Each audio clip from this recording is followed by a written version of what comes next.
Hello అందరికీ welcome back to Dolly dumplings. ఇవాళ recipe వచ్చేసి ఈ పండగకి ఎప్పుడు చేసేలా కాకుండా క్యారెట్తో ఓసారి పాయసాన్ని ట్రై చేసి చూడండి. చాలా టేస్టీగా ఉంటుంది. అలాగే మనం క్యారెట్తో పాయసం చేస్తున్నాం కాబట్టి హెల్త్కి కూడా చాలా మంచిదండి. ఇప్పుడు ఈ పాయసాన్ని ఎలా చేసుకోవాలో ప్రాసెస్ ఏందో క్లియర్గా చూసేయండి. దీనికోసం ముందుగా ఒక బౌల్ని తీసుకొని ఇందులో 1 కప్పు సగ్గుబియ్యాన్ని వేసుకొని ఈ సగ్గుబియ్యం మునిగే వరకు నీళ్ళను పోసుకొని కనీసం 1 గంట పాటు నానబెట్టి తీసుకోవాలండి. ఇలా నానబెట్టుకోవడం వల్ల సగ్గుబియ్యం త్వరగా ఉడికిపోతుంది. అలాగే మనం ఇక్కడ క్యారెట్తో పాయసం చేస్తున్నాం కాబట్టి నేను ఇక్కడ 100 గ్రాముల క్యారెట్ని తురిమి తీసుకున్నాను. ఇప్పుడు స్టవ్ ఆన్ చేసుకొని ఒక గిన్నెని పెట్టుకొని ఇందులో 1/2 లీటర్ పాలుని కాచి తీసుకోవాలండి. నేను ఇక్కడ ఫుల్ క్రీమ్ మిల్క్ని యూజ్ చేస్తున్నాను. ఇవి చిక్కగా ఉంటేనే ఈ పాయసానికి టేస్ట్ బాగుంటుంది.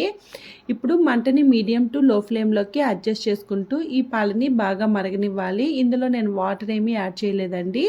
ఇలా పాలు మరిగిన తర్వాత ఈ పాలని పక్కకు పెట్టేసుకొని మరో పాన్ పెట్టుకొని ఇందులో 3 టేబుల్ స్పూన్ల వరకు నెయ్యిని వేసుకోవాలి. నెయ్యి వేడిన తర్వాత ఇందులో చిన్న చిన్న ముక్కలుగా కట్ చేసుకున్న డ్రై ఫ్రూట్స్ని వేసుకోవాలండి. మీకు నచ్చిన డ్రై ఫ్రూట్స్ని వేసుకోవచ్చు. నేనైతే ఇక్కడ బాదం, జీడిపప్పు, ద్రాక్షని వేస్తున్నాను. మంటని లో టు మీడియం ఫ్లేమ్లోకి అడ్జస్ట్ చేసుకుంటూ ఈ డ్రై ఫ్రూట్స్ని కలర్ చేంజ్ అయ్యే వరకు వేపుకోవాలి. ఇలా వేపుకున్న ఈ డ్రై ఫ్రూట్స్ని పక్క తీసుకోవాలి. ఇప్పుడు ఇదే నెయ్యిలో మనం ముందుగా తురిమి ఉంచుకున్న క్యారెట్ తురుమును కూడా వేసుకొని మంటని మీడియం టు లో ఫ్లేమ్లోకి అడ్జస్ట్ చేసుకుంటూ ఈ క్యారెట్ని 5 నిమిషాల పాటు వేపుకోవాలి.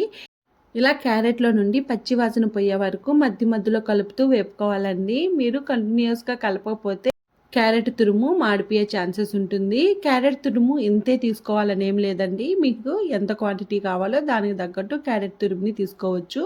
చూడండి, ఈలోగా నాకు ఇక్కడ సగ్గుబియ్యం కూడా నానిపోయాయండి. ఈ సగ్గుబియ్యాన్ని వాటర్తో సహా మనం వేపుకున్న క్యారెట్లోనే వేసుకొని మరో 1 నిమిషం పాటు ఈ సగ్గుబియ్యాన్ని క్యారెట్ని వేపుకోవాలి. ఇలా 1 నిమిషం తర్వాత మనం ముందుగా కాచి చల్లార్చి పెట్టుకున్న పాలని ఇందులో వేసుకొని ఒకసారి బాగా కలుపుకోవాలి. అలాగే మంటని మీడియం ఫ్లేమ్లో ఉంచి మధ్యలో కలుపుతూ ఈ సగ్గుబియ్యాన్ని క్యారెట్ని ఉడికించుకోవాలండి. మనం సగ్గుబియ్యం వేసాం కదా, కడాయికి అడుగున పట్టేసే ఛాన్సెస్ ఉంటుంది.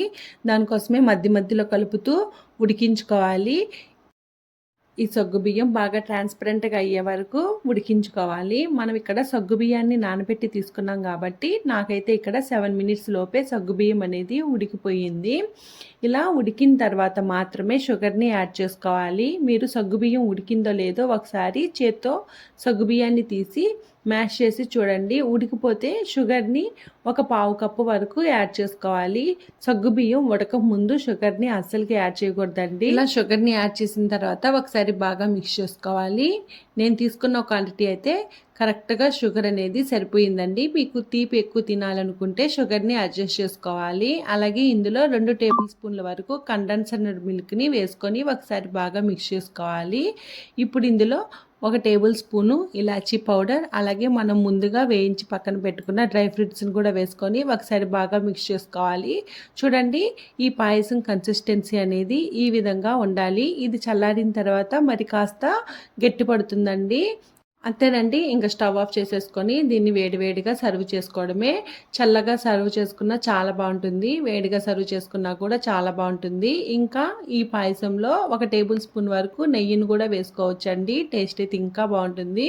అంతేనండి, చూసారు కదా హెల్తీగా క్యారెట్ పాయసాన్ని ఎలా చేసుకోవాలో ప్రాసెస్ ఏందో. ఈ వీడియో మీకు నచ్చితే లైక్ చేయండి, షేర్ చేయండి, కామెంట్ చేయండి. మరిన్ని రెసిపీస్ కోసం మన ఛానల్ని సబ్స్క్రైబ్ చేసుకొని నోటిఫికేషన్ సింబల్ని ఆన్ చేయండి. Thank you for watching.